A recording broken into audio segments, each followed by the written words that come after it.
Assassin's Creed Mirage was Ubisoft's attempt at basically hitting a U-turn and bringing the franchise back to its stealthy roots and moving away from its heavier RPG-influenced style like some of their more recent releases in Odyssey and Valhalla. Now, Valhalla was notorious for being bloated, having far too much to do in terms of side activities, quests, and overall map size. For some, this can definitely be a good thing. I mean, there are many people who like to explore these huge maps, clear these large lists of activities. However, Assassin's Creed was never that type of franchise, at least not until Origins came out, and that basically changed the franchise's direction. From there, Assassin's Creed took a less realistic approach and moved more towards a mythical direction. Mirage, however, was poised to be that return to form for Ubisoft and the Assassin's Creed franchise, going back to its more stealthy assassination type combat and a more grounded story. So Assassin's Creed Mirage has been out for nearly a year now,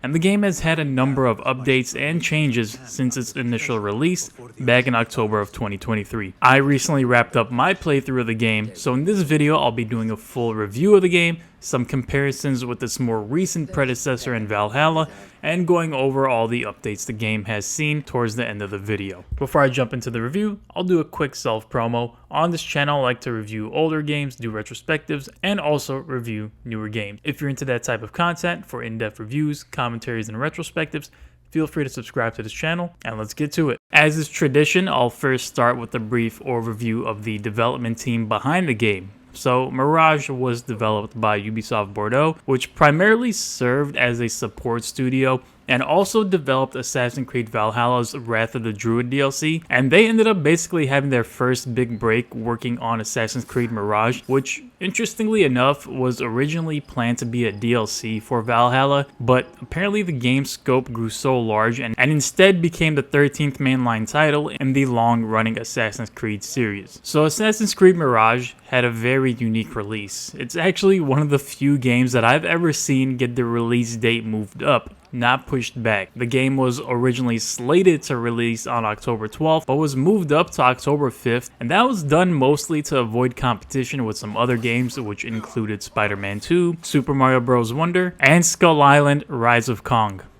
Obviously, I'm joking about that one, but it's also worth mentioning that the game launched at a price of $39.99 rather than the typical full price $69.99 game that we see these days on PS5 and Xbox Series X. As far as how it fared among critics, the game did end up with a 76 Metacritic score, which is above average. As I mentioned earlier, I will be doing some comparisons with its most recent predecessor, which is Valhalla, as many people may be coming into this game thinking they are similar, and while in some areas they are, in many areas they are not. So just for the sake of comparison, Valhalla scored an 84 on Metacritic. Okay, so let's switch gears here and start talking about the game. First, let's bring up the story. So the story follows Basim, who is a young street thief living in Anbar, and he basically has dreams of joining the Hidden Ones, a clan of assassins who are in a silent war against the Order. The Order being a group of powerful and anonymous people spreading corruption and siphoning power in Baghdad. I don't want to spoil too much about the story in Mirage, but I found it to be fairly engaging.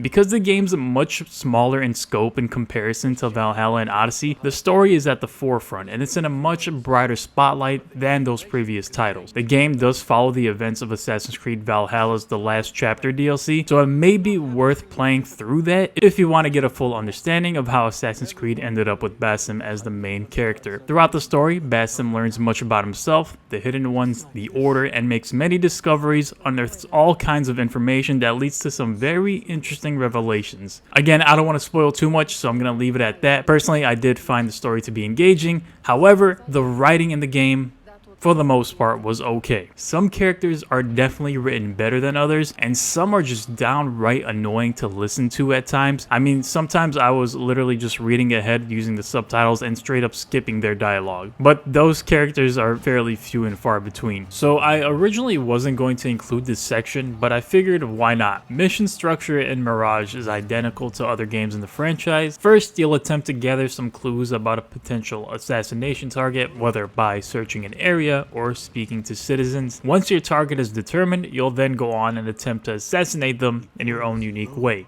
This is where Mirage shines for the most part.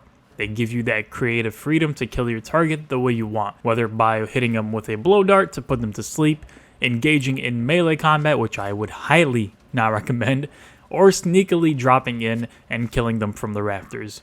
You basically rinse and repeat this process throughout the main story, and there really isn't much variety in the mission design. I didn't mind this too much because while the loop does get stale towards the end of the game, I would usually create my own entertainment by trying to come up with some creative ways to assassinate my target. So let's start talking about gameplay. In this section, I will be making some comparisons to Valhalla as I think it's important to understand the difference between the two games. As I mentioned previously, Mirage attempts to go back to its roots, focusing more on stealth gameplay with an emphasis on assassinations. It's safe to say it succeeds in that approach, but not without some pitfalls. I'll dig deeper into those issues in a bit, but I want to outline the typical gameplay loop. So typically, you'll approach a base or a fortress of some sort with an objective waiting for you within its walls. This can either be an assassination target or some item that needs retrieving. Part of your arsenal includes Enkidu, a familiar bird who flies high above your target locations, highlights enemies, or main objectives. After scanning the area, if you choose to do so, you then find a way to infiltrate the walls and begin working towards your target, whether by sneaking around or picking off enemies one by one. This is the typical gameplay loop of Assassin's Creed Mirage, and for some people, this sounds like heaven. To others who enjoy more melee combat, this may not sound good at all. So let's peel back another layer here and talk a little bit more about stealth. Stealth is at the forefront of Mirage, and it's been done fairly similarly to all its predecessors. So if you played any of the other games in the franchise, you'll know what you can do. You can hide in bushes, haystacks, closets, all to maintain your stealth while working your way towards your objective. While sneaking around, Mirage gives you a number of tools at your disposal. First, you have your throwing knife. With this piece of equipment, you can take out enemies from a certain distance, which can be upgraded to reach a further distance, but I'll talk more on that progression system later. This is usually a one-hit kill if you hit an enemy in the head, but some enemies do have helmets, which it'll bounce right off of. You also have a blow dart that puts an enemy to sleep, giving you a chance to run up and finish them off. If you don't, they do eventually wake up. As part of your arsenal, you have some non-lethal tools like a noisemaker and a trap. I won't go over all the different tools at your disposal, just so if you do end up playing the game, you can discover something new on your own. Like other games, you can also whistle at enemies to attract them to your location for a quick assassination. If you're caught by an enemy in the act of killing or just being too visible in general, they'll usually chase you down to your last seen position until you break line of sight. This is all to say that the stealth gameplay in Mirage is okay. It really doesn't do anything innovative, doesn't really do anything groundbreaking in any sense. It's basic, but it works. Having the various tools at your disposal throughout the mission is definitely helpful, but sometimes I didn't even use any of them to complete a mission. So I think this is a good time to bring up a Valhalla comparison because the gameplay is pretty different. Valhalla does have stealth and assassinations, but it's nowhere near the focal point of the game the same way it is for Mirage. Combat in Mirage is super basic, and I think it's done on purpose to encourage the player to take a more stealthy approach. So you have a basic dodge. When an enemy attacks and they're highlighted in red, you dodge. If they're highlighted in yellow, you block. This block effectively parries the enemy and opens them up for an instant kill. A quick R1 press causes a light attack, and a longer R1 hold causes a heavier attack. And that's it. That's the hand-to-hand combat of Mirage. You don't have any special abilities to pull off mid-combat the same way you do in Valhalla. The movesets aren't as fleshed out. You don't unlock new additions to your combos or variations of attacks. Basim is not a fighter. He's an assassin, and that's something the game really tries to yell at you. I think, however, this is a deciding point for a lot of gamers. Many people enjoy melee combat that's fairly deep, which I personally would say that Valhalla's is, and it's also engaging. Mirage, however, is neither of these. It's basic and it's bland. As someone watching this video, this might be a deciding point for you if you're someone who enjoyed the style of Valhalla and Odyssey, then I think Mirage would be quite the turnoff. However, the equal and opposite is also true. If you're someone who thinks that Valhalla went way too much in the wrong direction and do enjoy being a stealthy assassin, then Mirage would be right up your alley. One last thing I want to bring up about stealth gameplay is the enemy AI, which is always important when making a believable stealth game. For the most part, I found the AI to be okay. Full disclosure, I played the game on normal difficulty, which I'm sure affects the AI's reaction time or vision range. Regardless, there were times I would assassinate an enemy right next to another one and they wouldn't even notice or react to them. However, these circumstances happen pretty rarely. I will say the enemy detection when directly in their line of sight is fairly quick, and often I'd be getting chased off from an area before coming back and trying again. There is a small variety of enemies, which is to be expected in a more grounded approach that Mirage took. There are archers, swordsmen, dudes wielding katanas for some reason, flamethrowers, as well as some wild animal enemy types. But that's about it. Let's switch gears here and talk about progression. So progression in Mirage is very straightforward and linear. As you level up, you gain skill points, and these skill points can be distributed among 3 different skill trees, which include Phantom. That skill tree is more geared toward becoming a master assassin, Trickster, which is more focused on using your tools throughout a mission, and Predator, which is more focused on identifying enemies, whether by using Enkidu or gaining the ability to automatically mark them while being crouched. The further down the skill tree you get, the more skill points you'll need to acquire a certain skill. So as an example, I'll go down this Phantom skill tree to give you an idea of how one can get stronger. So the first node unlocks a simple knockback, which I honestly probably never even used once throughout my playthrough. You then can either choose this skill, which breaks your fall into an automatic roll, or increase your assassin's focus capacity. Your next node would unlock a chain assassination if you have a throwing knife available, and then the next couple of nodes can either increase your assassin focus again, or slow down time when throwing knives in midair. Then finally, your last node gives you a counter roll, which by the way was a basic move in Valhalla, or a focus boost, which refills your assassin focus meter much faster. If you sat through that, thank you, but I find things like skill trees to be a huge part of any game, and knowing how they can change the game and what kind of options you have are definitely important. So I think this is another chance to make a comparison to Valhalla, which had an absolutely sprawling skill tree that is something you'd see in a game like Path of Exile. But this is just to show how different these games are. If you come into Mirage thinking you'll have an expansive and sometimes overwhelming options like Valhalla, then you'll be very disappointed. If, however, you found Valhalla's skill system to be overly complex, not needed, and wanted something more simple, then Mirage will fill that void. Personally, I found the skill tree in Assassin's Creed Mirage to be overly basic. I think I would have fared pretty well in this game on the normal difficulty without ever spending a skill point. I would have enjoyed gaining more abilities, whether combat or assassination abilities, as I leveled up rather than just capacity boosts. So this is just to say that leveling up in Mirage never felt good.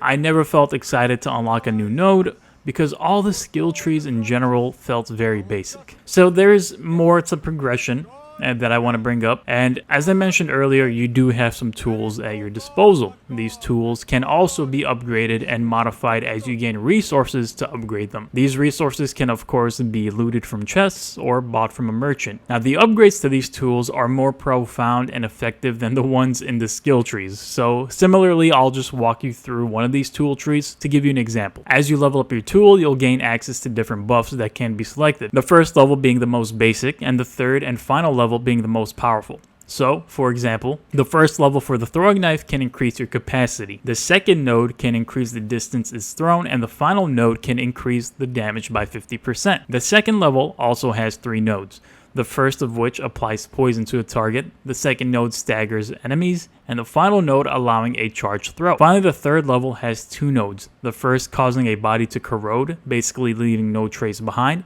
and the second node allowing for armor-piercing throws. So this is a secondary progression system within Mirage, and I found it to be more effective and more game-changing than the skill tree section. Naturally, it's only right that we progress into gear. So in Assassin's Creed Mirage, gear is much more streamlined. No longer will you equip different pieces of armor like a chest piece, a headpiece, wrist guards, leg armor, like you did in Valhalla. Instead, you only equip an outfit, and this outfit generally defines your build. So let me back it up a bit and clarify further.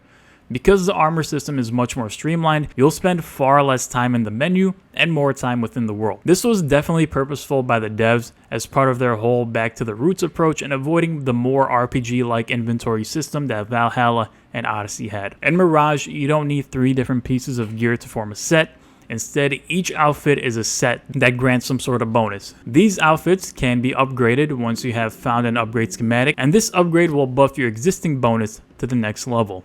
In Valhalla, this was quite different.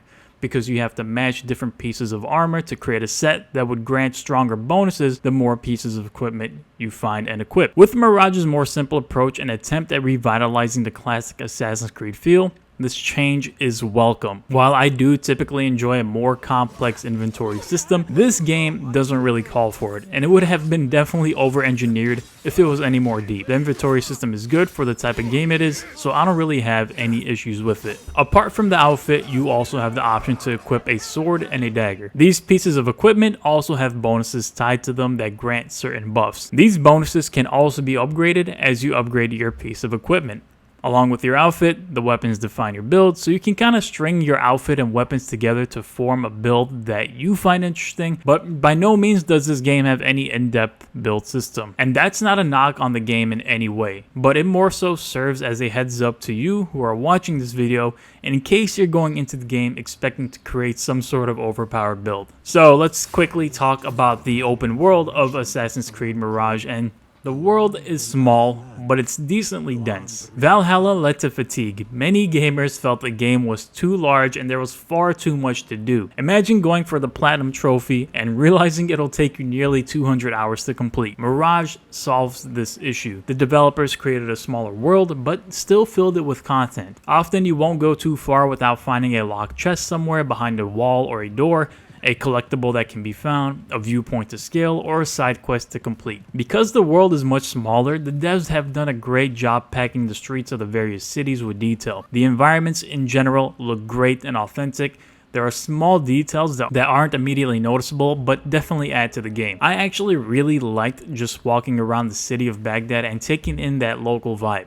I give credit to the environmental devs for crafting a well-detailed world. As I mentioned, there is a fair amount to do in the open world, from pickpocketing locals who are carrying rare artifacts that can be traded in for a reward, to finding lost books and mysterious shards. Pickpocketing is a large part of Mirage, and you'll be doing it quite often while walking through the streets. Some citizens even drop favor coins, and these can be used in a few different ways. One example I'll mention is basically using a merchant favor token to bring down the prices at a local merchant shop. Outside of the collectibles, there are some side quests called Tales of Baghdad, and these are generally not that good.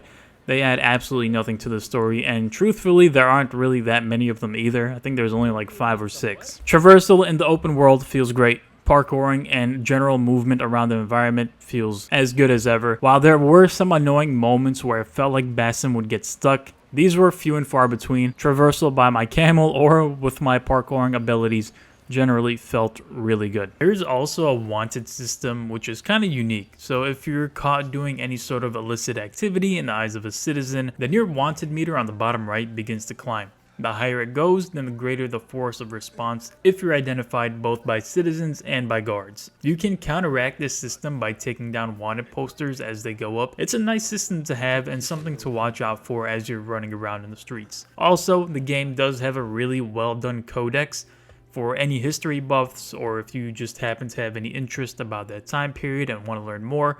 Mirage offers a very in-depth codex detailing various areas of Baghdad during that time period, and at times I found myself scrolling through it to learn a little bit more about the area I'm in. So a quick note on performance: I played the game on PS5 and never had a single hiccup with the performance. I did not notice any disruptive frame drops, and honestly the game ran extremely smoothly, with the one issue I encountered being a single crash that happened randomly during gameplay. So let's talk about some of the updates the game has had since its launch in early October. Since then, it's had a number of patches, but two of the most notable patches, the first being 1.0.6, added a new Game Plus mode for those who basically finished their first playthrough and want to run it back with all their required skills and gear. The 1.0.7 patch added a full synchronization challenge, which basically is like a permadeath mode if you're into that kind of thing. So overall, Mirage is a much more condensed game. It's streamlined and it's focused.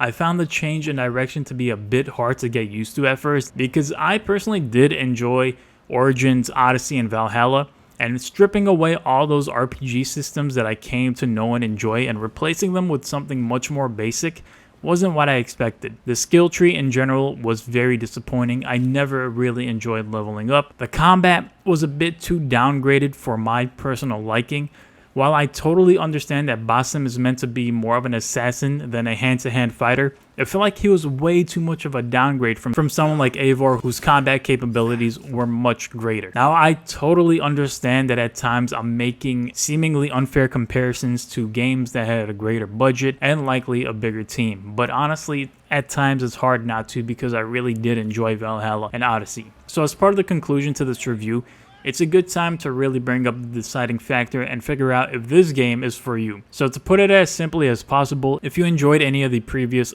3 Assassin's Creed games like I did and found the RPG systems within them to be engaging, then I think Mirage would not be for you. If, however, you're someone who did not enjoy those 3 previous titles and found them to be bloated and missing much of what made the original Assassin's Creed special, then this game is for you. Now, this game is much more shorter than its predecessors. The main story and some side activities took me about 16 hours to do, and I did not complete every side activity. So if you're a completionist, I can see it taking you somewhere between 25 to 30 hours. So that wraps up my Assassin's Creed Mirage review. If you enjoyed it, please feel free to subscribe to this channel, leave a like as well. That helps me out a ton.